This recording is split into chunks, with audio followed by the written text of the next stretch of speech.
Welcome to காதம்பரிஸ் kitchen. இப்போ நம்ம ஆட்டுத்தலை கறி குழம்பு எப்படி வைக்கிறதுன்னு பார்க்க போறோம். இப்போ அதுக்கு தேவையான பொருட்கள் என்னென்னா, ஆட்டுக்கறி ஒரு தலை வாங்கி கட் பண்ணி வச்சுக்கணும். அதுல மஞ்சத்தூள் உப்பு போட்டு கழுவி வச்சுக்கணும் நல்லா கிளீனா. அதுக்கு அடுத்தது வெங்காயம், ஒரு 3 வெங்காயம் நான் கட் பண்ணி வச்சிருக்கேன். அது மாதிரி ஒரு 3 தக்காளி கட் பண்ணி வச்சிருக்கேன். அப்புறம் கருவேப்பிலை, கொத்தமல்லி, புதினா 3 எடுத்து வச்சிருக்கேன். இஞ்சி பூண்டு பேஸ்ட் எடுத்து வச்சிருக்கேன். தேங்காய் ஒரு 4 சில்லு எடுத்து வச்சிருக்கேன் அரைச்சு போடுறதுக்கு. இதுல பட்டை, லவங்கம், கிராம்பு, அன்னாசிப்பூ, ஒரே ஒரு ஏலக்காய். அது டேஸ்ட் சில பேருக்கு பிடிக்கும், சில பேருக்கு பிடிக்காது. அதனால ஒண்ணு நான் போட்டிருக்கேன். 3 ஸ்பூன் எண்ணெய் எடுத்து வச்சிருக்கேன். இதுல உப்பு இருக்கு. வெங்காயம், தக்காளி கொஞ்சம் அரைச்சி வச்சிருக்கேன். எந்த கிரேவி பண்ணாலும் கொஞ்சோண்டு அரைச்சி போட்டீங்கன்னா கொஞ்சம் திக்னஸ் கிடைக்கும். அதுல ஜீரகமும் சோம்பும் அரைச்சி வச்சிருக்கேன். இதுல தூள் மஞ்சத்தூள், மிளகாத்தூள், தனி மிளகாத்தூள், கொஞ்சம் காரம் எக்ஸ்ட்ரா இருக்கும், கரம் மசாலா 3 எடுத்து வச்சிருக்கேன்.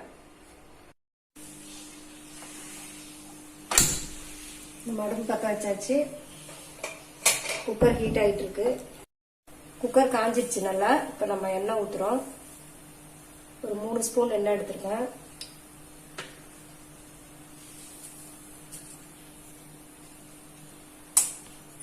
எண்ணெய் காஞ்சிடுச்சு. இப்ப நம்ம பட்டை இலை, பிரிஞ்சி இலை, அன்னாசி பூ, இந்த மசாலாவை சேர்த்துக்கலாம்.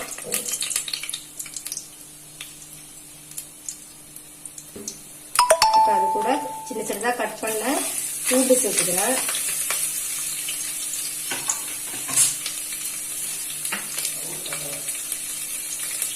இதுல கருவேப்பிலை, புதினா எடுத்து வச்சிருக்கேன்.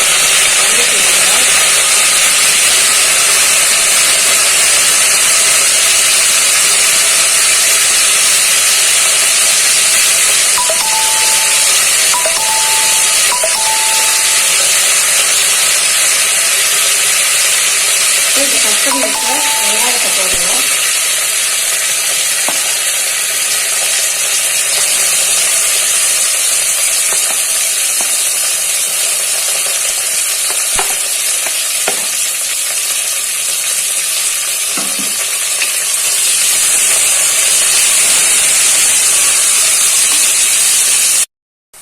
இப்ப இஞ்சி பூண்டு பேஸ்ட் போட்டிருக்கோம். போட்டு நல்லா கிண்டி விடணும். அதுல பச்சை வாசனை போற அளவுக்கு நல்லா கிண்டி விடணும்.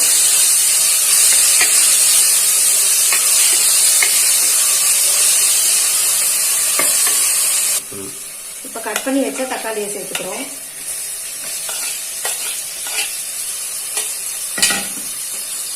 அது கூட நம்ம அரைச்சி வச்சிருக்கோங்க வெங்காயம், தக்காளி, அந்த பேஸ்டையும் போட்டுக்கிறோம். இது நமக்கு குழம்புக்கு கொஞ்சம் திக்னஸ் கொடுக்கும், டேஸ்டும் நல்லா இருக்கும்.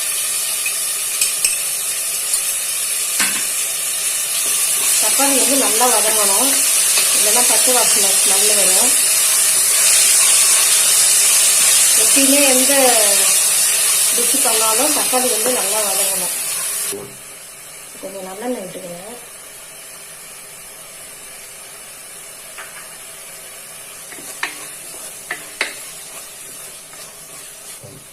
இப்ப நம்ம இதுல மஞ்சத்தூள் ஒரு 1/2 ஸ்பூனு, மிளகாத்தூள், தனி மிளகாத்தூள், கொஞ்சம் காரம் தூக்கலா இருக்கும், அதனால தனி மிளகாத்தூள், கொஞ்சம் மசாலா, கறி மசாலா, அது கூட 3 ஸ்பூன் குழம்பு தூள் எடுத்து வச்சிருக்கேன். அதையும் கலந்துக்கிறேன். இது நல்லா கிண்டி பச்சை வாசனை போற அளவுக்கு கிண்டிக்கணும்.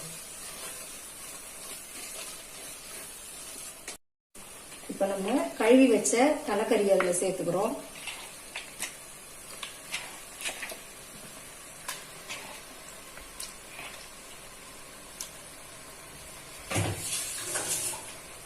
இப்ப இந்த டிஷ்ஷுக்கு தேவையான உப்பு, கல் உப்பு போட்டுக்கலாம்.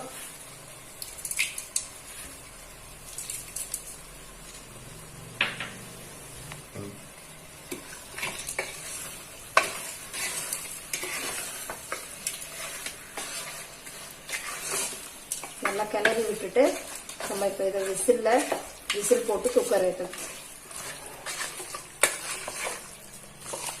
தண்ணி சேர்த்து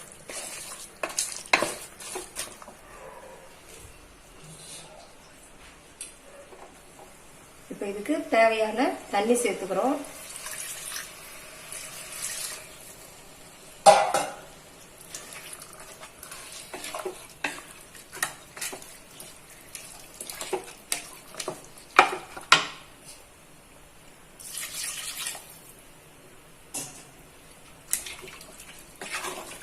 இப்போ குக்கரை க்ளோஸ் பண்ணி நம்ம ஒரு 3 விசில் 4 விசில் வர நல்லா வேக விடணும். கறி நல்லா வெந்துடும். அதுக்கப்புறம் நம்ம அரைச்ச தேங்காய் ஆட் பண்ணி இறக்கிக்கலாம். இப்போ குக்கர் க்ளோஸ் பண்ணியாச்சு, வெயிட் போட்டாச்சு. இப்போ ஒரு 3 to 4 விசில் நல்லா வச்சு இறக்கிக்கணும். இப்போ நம்ம குக்கர் மூடி எடுத்தாச்சு. பாருங்க, நல்லா கொதிச்சு நல்லா கறி நல்லா வெந்திருக்கு. இப்போ நம்ம அரைச்சி வச்ச தேங்காவை அதுல சேர்த்துக்கிறோம்.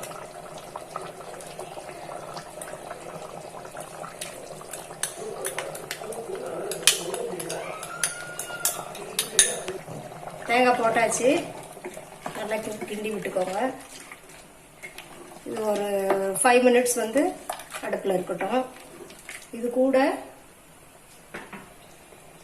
நம்ம அரைச்சி வச்ச ஜீரகமும் சோம்பும் கொஞ்சம் கலந்துக்கலாம்.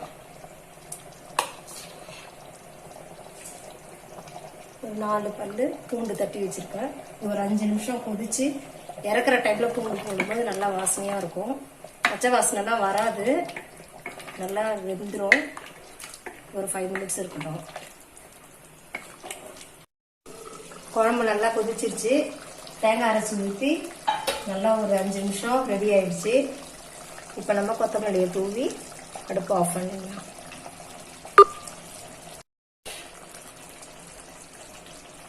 பாருங்க குழம்பு எப்படி வந்திருக்குன்னு. நல்லா கிரேவியா வந்திருக்கு. நம்ம இட்லி தோசைக்கும் சாப்பிடலாம், ரைஸுக்கும் சாப்பிடலாம். பாருங்க கறியும் நல்லா வெந்திருக்கு. எப்படி இருக்கு பாருங்க.